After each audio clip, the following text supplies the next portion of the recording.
فبأي آلاء ربكما تكذبان۔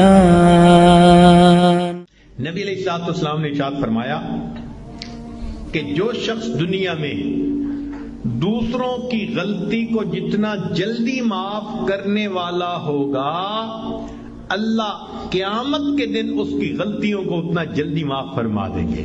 اور دوسری حدیث پڑھ کے تو ڈر لگتا ہے۔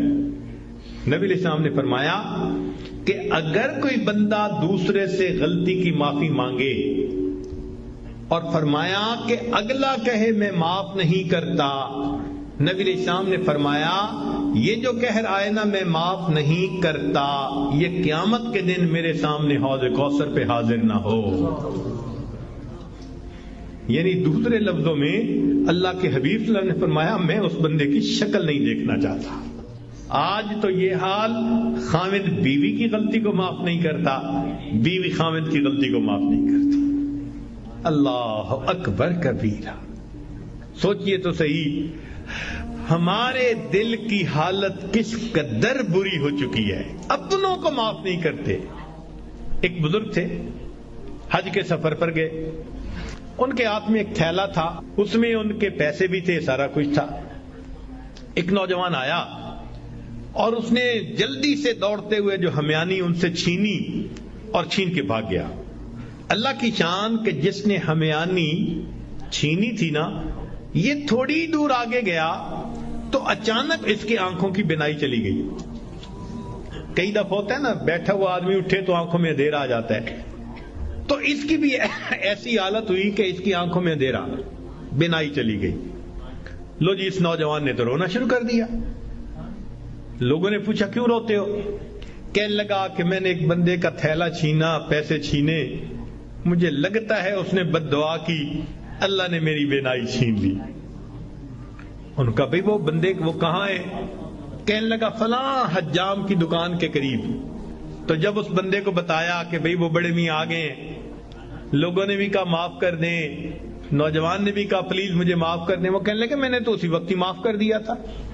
وہ کہیں جی یہ آپ کے سارے پیسے لے کے بھاگ گیا اور آپ کہتے ہیں میں نے اسی وقت معاف کر دیا تھا۔ وہ کہنے لگے ہاں مجھے خیال آیا تھا جس کی وجہ سے میں نے اسی وقت معاف کر دیا تھا۔ تو لوگوں نے پوچھا کیا خیال آیا تھا؟ تو وہ بڑے میاں کہنے لگے کہ جب یہ میرا تھیلا لے کے بھاگ گیا تو میرے ذہن میں خیال آیا قیامت کا دن ہوگا اور میں اگر اللہ کے سامنے مقدمہ پیش کروں گا تو اس بندے سے حساب لیا جائے گا، اور جتنی دیر میرے اور اس کے مقدمے کے فیصلے ہونے میں لگے گی، آقا صلی اللہ علیہ وسلم نے فرمایا میں امت کا حساب مکمل ہونے سے پہلے جنت میں نہیں جاؤں گا۔ تو خیال آیا کہ جتنی دیر میرے مقدمے میں لگے گی، میری وجہ سے میرے آقا صلی اللہ علیہ وسلم کو جنت میں جانے میں دیر لگے گی، میں نے معاف کر دیا، نہ مقدمہ پیش ہوگا نہ میری وجہ سے میرے آقا کو دیر لگے گی۔ آج ہماری اگر یہ سوچ بن جائے تو ہم ہر ایک کو معاف نہ کر دیں کہ ہماری وجہ سے تو ہمارے آقا کو دیر نہ لگے نا جنت میں جانے میں۔ ہم بھی اپنے گھروں میں اپنی بیٹی کو، اپنے بیٹے کو، اپنی بیوی کو، اپنے بھائی کو غلطیاں ہو جاتی ہیں، باتیں ہو جاتی ہیں، تو بجائے دلوں میں کینہ رکھنے کے اور بجائے دلوں کے اندر دشمنی پالنے کے، ہم اللہ کے لیے معاف کرنے کی عادت ڈالیں۔ یہ نبی علیہ الصلوۃ والسلام کی عادت مبارکہ ہے۔ اللہ ہمیں اس سنت پر عمل کرنے کی توفیق عطا فرمائے، اور اس کے بدلے اللہ قیامت کے دن ہمارے قصوروں کو معاف فرما دے۔ میرے دوستو، ہم اس کے زیادہ محتاج ہیں۔ دوسرے نے تو ایک غلطی کی ہوگی اور ہم نے پتہ نہیں اللہ کے کتنے گناہ کیے ہیں۔ اگر ایک غلطی کو معاف کرنے پہ وہ پروردگار سب گناہوں کو معاف کر دے تو سستا سودا ہے۔